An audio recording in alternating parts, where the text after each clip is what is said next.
পটুয়াখালীর কলাপাড়ায় প্রাকৃতিক দুর্যোগ ও অগ্নিকাণ্ডে ক্ষতিগ্রস্ত এবং শীতার্ত পরিবারের সদস্যদের ঢেউটিন, শুকনা খাবার, কম্বল ও নগদ টাকা বিতরণ করা হয়েছে।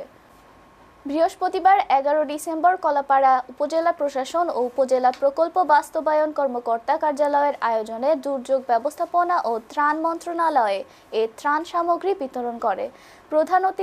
প্রধান অতিথি হিসেবে উপস্থিত থেকে অসহায়, শীতার্ত ও ক্ষতিগ্রস্ত পরিবারগুলোর হাতে ত্রাণ সামগ্রী তুলে দেন পটুয়াখালী জেলা প্রশাসক ডাক্তার মোহাম্মদ শহীদ হোসেন চৌধুরী।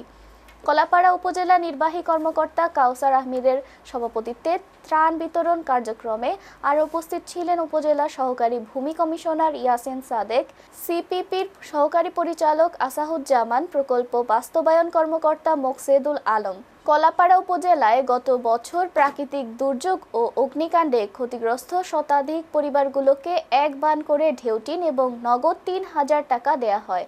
পাশাপাশি অসহায়, শীতার্ত, অধ্যুষিত পরিবারকে চাল, ডাল, তেল, লবণ সহ বিভিন্ন প্রকারের শুকনো খাবার এবং কম্বল বিতরণ করা হয়।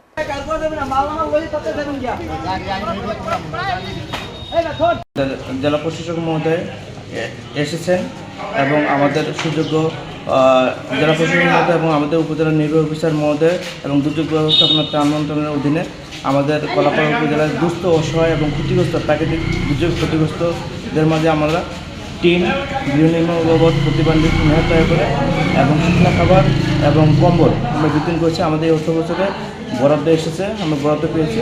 আমরা ন্যায্য যারা পাওয়ার মতো আছে যারা, তাদেরকে আমরা এটা বিতরণ করব। অলরেডি আমাদের ইউনিয়ন পরিষদে দেওয়া হয়েছে এবং আমরা পর্যায়ক্রমে ডোর টু ডোর গিয়ে আমরা এটা বিতরণ করব। এবং আমাদের যেগুলি টিন আমরা পেয়েছি, আমাদের স্যাররা মিলে সবাই উপজেলা সংশ্লিষ্ট অফিসার মধ্যে যারা আছেন সকলে মিলে আমরা এটা বিতরণ করেছি।